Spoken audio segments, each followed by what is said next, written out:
Hello, welcome to Jason the Old Millennial. My name is Jason, speaking to you here in my basement in the great state of Kansas.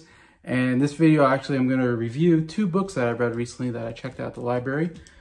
First book is both biographies, basically, or memoirs. And the first one is by Michael Richards, called Entrances and Exits. Of course, Michael Richards, you know, famously for playing Kramer on Seinfeld. There's a picture of him on the back as Kramer. Anyway, so yeah, this actually just came out, I feel like, just a couple months ago at least. So pretty cool new book I was really happy to read because I'm a big fan of Seinfeld. It's my favorite show of all time.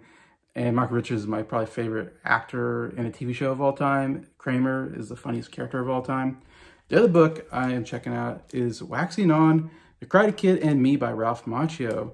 Kind of a somewhat biography or memoir, mostly about his time on Karate Kid anyways, as it says in the book anyway. So yeah, so tune in to see my thoughts here on these books on Jason the Old Millennial.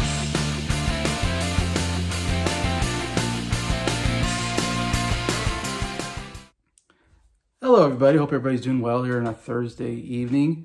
Come to your, I like to do these, I love to read books, and so especially biographies is my favorite type of book to read. So I'm constantly reading because I love learning about people, celebrities, how they became famous, you know, where they came from, and hear the back stories of their career, you know, behind the scenes and how they did what they did. Anyway, so yeah, as you saw in my intro, I checked out two books that I just read and completed recently. First one I talk about is Michael Richards' book, Interest in the Exits. Yeah, very interesting book. Of course, you know him, like I said, as Kramer in Seinfeld is basically the big thing that he did. He did a couple movies here and there, even before and after Seinfeld. And then he also had one of the biggest kind of, this is before cancel culture really hit, but he kind of got canceled because he used the N-word while doing stand-up material in the 2000s at some point.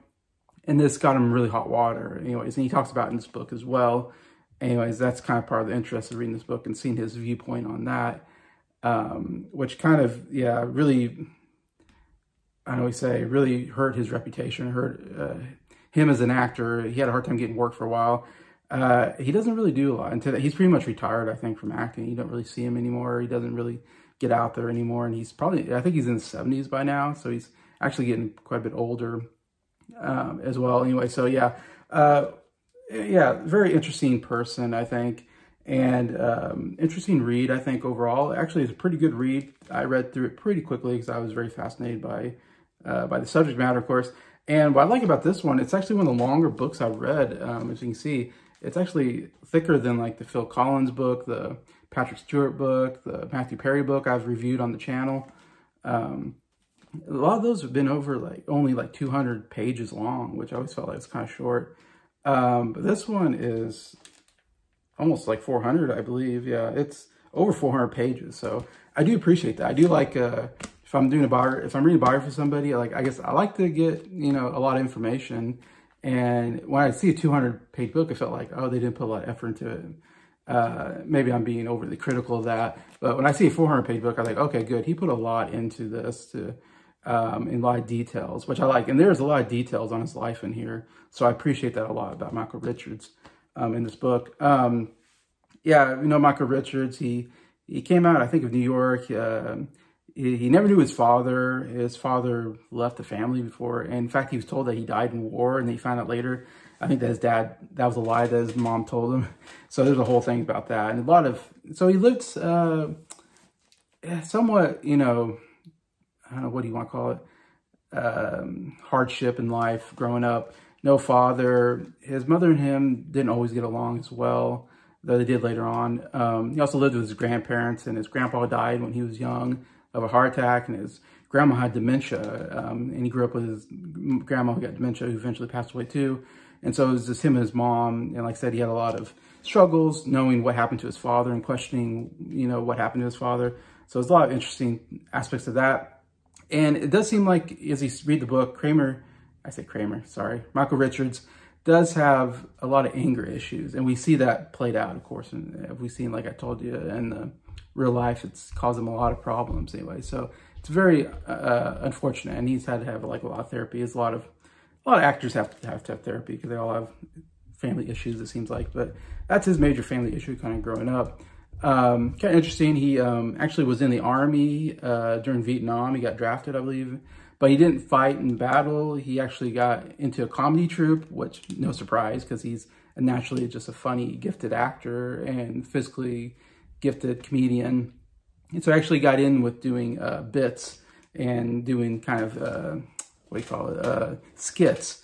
He kind of joined a comedy troupe and they went around and did skits for the troops anyways. And that's kind of what he did during the war. And he did very well, and of course. And so after the war was over and he came back to the United States, he used the money to go to college and to get like a theater degree and did theater. And now I'm forgetting what college he went to, but I'm sure it was like in New York or something. But there he met he met a lot of famous people because he was coming up. I want to say like in the, I guess in the 80s, maybe late 70s into the 80s. He was coming up in theater and stand-up comedy and stuff. And one of the interesting things is that he was best friends with Ed Begley Jr., who went to college with him. And if you don't know Ed Begley Jr., you have to look him up. He's another really fantastic comedic actor. He usually has supporting roles in like the Christopher Guest mockumentary movies. He's very good in, but he's always a solid comedic actor. Anyways, so I thought that was interesting. I didn't know that they were like best friends in college. And they did a duo comedy thing where they kind of were like physical clowns or something like that, and they would do these physical bits anyways, and getting really good reviews and stuff, and doing very well doing that. And so he definitely saw his career is going to be doing comedy, it's going to be doing theater or something, and hopefully, of course, I think he thought he can venture out to TV and movies. But he also went and did stand-up, which is interesting because he even says in the book that he's not really a natural stand-up. Like stand-up's not really his best thing. But he loved doing comedy stuff, in front of people. So he took up stand-up comedy there, like in New York, I guess.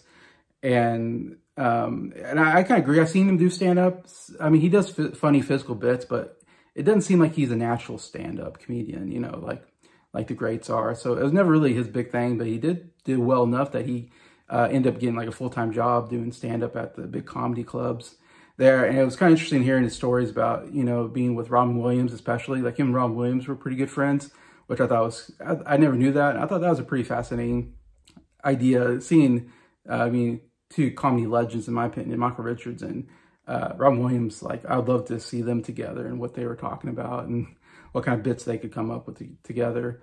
Anyways, but he was also friends with like Whoopi Goldberg and Billy Crystal. Jay Leno, he was good friends with, so it's interesting. All these comedy legends, he was also like good friends with. Larry David as well. He met, and Jerry Seinfeld, he met doing the comedy. They were all doing comedy around that time. So it's kind of interesting what a great time for stand-up comedy at that time. Anyways, he ended up getting on a show called Fridays, which if you don't know, it's kind of like a Saturday Night Live comedy. And so he talks a little bit about that. He was in there for a little bit, and to me, that's where comedy skits is where he's like probably the best at. Like I haven't seen like a couple clips of him Friday. I can imagine he was very good on that show. Larry David was also in that show, interesting enough. And he talks some stories about, being on Fridays, which was interesting. And then of course by the time he gets to audition for Seinfeld, he's already like getting up in his late 30s, I want to say, getting up to almost 40. So he's already had kind of a career already. In that realm. And maybe one of the most fascinating stories is his audition, how he auditioned for the show. It sounds very funny. Like I wish I could have seen how that played out, because the way he describes it sounds like he was absolutely hilarious and he just killed the room when he was in there. And of course, famously, I think the president of NBC was there and said, well, if you want funny, hire that guy. And so he got the Kramer role, of course, and obviously, and it's very interesting. Michael Richards, he's very serious about comedy, which is funny because he's, this physical, goofy comedian, but yet he really thinks about it. He thinks a lot about it and how to be funny, and it's a very serious business for him.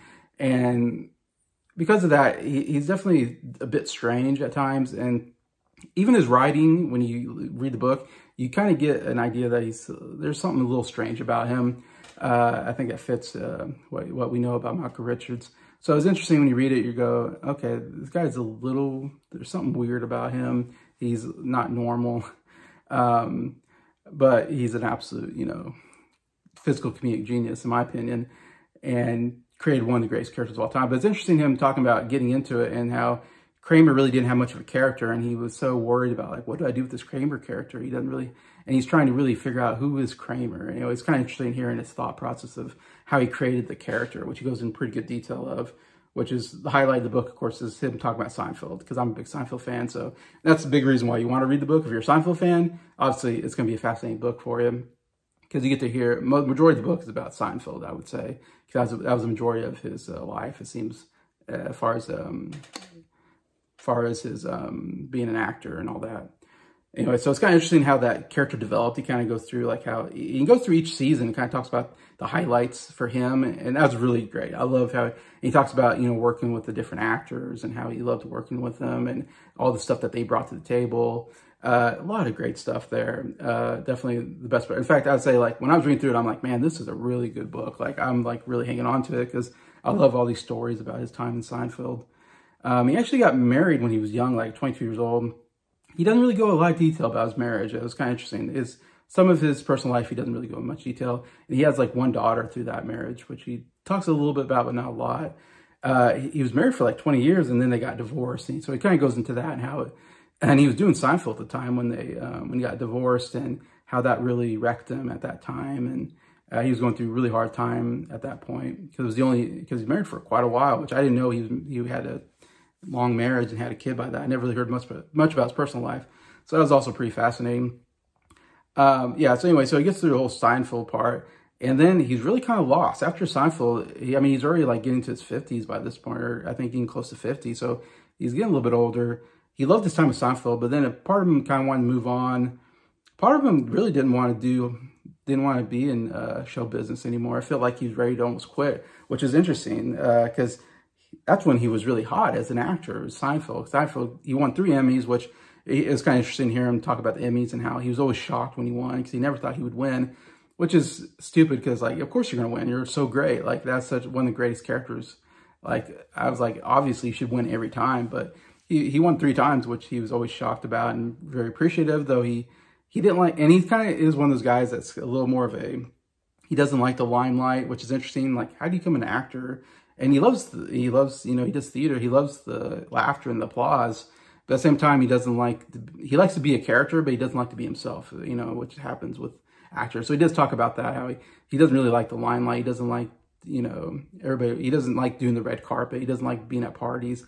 He likes staying at home. And I think he doesn't understand that, like, it makes him kind of look like, a jerk when he's not out there, mingling with everybody. And if you watch, like, Seinfeld's, like, special features, you'll see a lot about that, which I kind of knew from watching Seinfeld, watching all the behind the scenes on that the other members, they all kind of hung out together after the show. And Michael was one who wouldn't hang out really with the other group. He would always go home. He liked to be home by himself and do his own thing. And the other thing is I don't know, he had the weird things, like he liked to just lay down and just think about what he was doing, what the show was, and what his character was, and all the comedy. And so he kind of was a bit of a recluse. And of course, he tries to explain it like that was just his process of how to be the character. But I think outwardly, I'm sure to other people, it felt like, oh, he's not very social. And I guess maybe he wasn't either, but definitely feels like he wasn't a very social person, which I thought was interesting. Anyways, but he loved everybody on the show and loved being on the show and all that. But he was a bit of standoff. He's a bit standoffish, it feels like, which is too bad. And of course, after the show, he talks about his which I didn't realize, because I remember he did the Michael Richards show, if anybody remembers that. Because like I said, he was hot as an actor. I mean, he did a couple movies at that time, which another criticism I have of the book is that he doesn't talk about the movies he does. He mentions them, but barely talks about them, which I like. I would like to hear more about some of the movies he made, because I've seen some of them, and I don't think they're all that bad. And his performance is usually pretty good in them. So unfortunately, it seems like he didn't have a good time making the movie, so he didn't want to talk about them. Anyways, but he talks about Michael Richards show and how that basically broke him, and that basically had a meltdown while trying to make that show. And I didn't know all the problems that show had. I just remember that show came out and I was so excited, and it was only like maybe 3 or 4 episodes and it got canceled. And I remember watching it and I didn't think it was like that funny, but I watched it because I loved Michael Richards, and I was like, I would keep watching it because I would like think, oh, eventually they're going to find something funny in it. And so, yeah, so he goes into all the disaster that show was, which I didn't realize. That was a disaster show behind the scenes, and it really upset him. And because he said, like, I saw the script and it wasn't funny, and we shot it, and I told him, like, this isn't funny, like, this isn't going to work. And they're like, don't worry, Michael. And I think he's very upset because he felt like he trusted the wrong people. Anyway, so after that show was over, he was kind of relieved, but then that's when he really kind of took a break from Hollywood and like didn't really want to do anything in Hollywood. And and this is where it gets to probably the worst part of the book for me, the part I didn't care about. He gets really into, like, he really got into Eastern religion, and he goes a lot about his Eastern religion beliefs, and he believed in some kind of Eastern religion I never heard of that's kind of like a Buddhist type religion. And he goes into, and he also was into Freemasonry. It all kind of goes into being Freemasonry and stuff. Anyway, so that part I didn't care for so much about. And like I said, the book is almost over. I feel like after he left Seinfeld, there's not much book left. So definitely a majority of the book was about his Seinfeld days, which is great. I didn't care for the stuff after Seinfeld. It wasn't as interesting. And he does go into detail about he got back into stand-up comedy, and he was trying that, though he didn't really have a routine. He was still building his routine, and, didn't know, he was trying to build up, maybe do like an hour special at some point. And so he's just going to clubs, trying things and seeing what works. And he did a lot of improvisation where he talked with the crowd, and he did a character, I guess he said, where he created on Fridays where he would yell and curse at the crowd. And it was kind of like a character that he did, I guess. And I think, again, as an actor, I think they're very vulnerable people. They can't take criticism very well. And so and I think he felt like, maybe he had a lot of doubts about his career. Like, was he really that good? Was he a fraud? And so he was in a crowd and somebody yelled out at him, heckled him and said, "You're not funny." And that doesn't seem like that bad of a heckle to say you're not funny. I mean, whatever. But he took it really hard, and he interacted with this member who was black, and he said the N-word, and then that blew up, oh my gosh, he said the N-word, that's obviously, you can't say that if you're white, that's a cancel kind of thing, which it is. And he really regrets it, but I think he thought at the time that he was just doing a character. And it was kind of interesting hearing it. Like, he didn't sound like he realized how bad that was. Like, he doesn't realize, like, he did a really bad thing there. And he didn't realize people were, a funny thing was, like, he was like, I don't know how anybody knows about it, because you're not supposed to video it, but unfortunately he doesn't realize that we live in an age where people video everything, because everybody has videos on their phones. And so it's kind of funny how he was a little ignorant, or I don't know what the word is, naive about the fact that, people aren't supposed to video this, but like people still video stuff even when they're told not to. And so he was all over the internet yelling and saying the N-word and saying some very racist things. And that really killed him. Like, when that came out, and he tried to apologize about it, but he didn't do a very good job with that. And he basically said he didn't work for like 3 years. He really couldn't do anything. And he had to go to therapy, and he really had to, take a long look at himself kind of thing, And so, yeah, so see, and like I said, I think Richards had a lot of built up anger over his life that came out at that time, and it's very unfortunate. And like I said, he seems like a guy I probably couldn't hang out with, because he seems a bit recluse. He seems like he has anger issues. But man, you can't deny Michael Richards is one of the greatest comedic actors, I think, of all time. Anyways, and so he actually gets married again, like in his 60s. He gets remarried and has a son. So he actually has a young son now. So it's kind of nice that he kind of was able to find someone and, settle down with them and have another child, and hopefully in a good place now. He's okay being away from Hollywood. His mom is still alive, and his mom's like 101 years old. So lots of good stuff there. But anyways, yeah, I recommend this book, obviously. If you're a big Seinfeld fan like me, it's a must read. You get a lot of good stories in here. A lot of fascinating into the life of a very complicated person, Michael Richards. All right, the other book I was going to talk about is this Ralph Macchio, Waxing On. Interesting. Of course, I was interested because I'm a big Karate Kid fan. I'm a big fan of the Cobra Kai TV show. And he wrote this like around the 5th season of Cobra Kai. So this is a fairly recent book that he wrote. I think maybe a year or so ago, maybe or two, he wrote this. And so pretty recent, you know, which is good. Of course, Ralph Macchio is pretty much, again, a lot of these actors, I like Henry Winkler. I also read a book of his. It's funny when you get these people like him, Michael Richards, they get kind of only known for one character, unfortunately, and never get to move on to different characters, you know, and so it's unfortunate that they get kind of typecast. And but luckily he had kind of a resurgence with the Cobra Kai TV series, which is cool. But again, the weird thing about this book when I first got it, again, it's only like 200 pages. It's a very short book. And also it's short, like it should be like a little bit taller. So it feels like a weird, just a weird visual of this book, you know, just the size just doesn't seem right.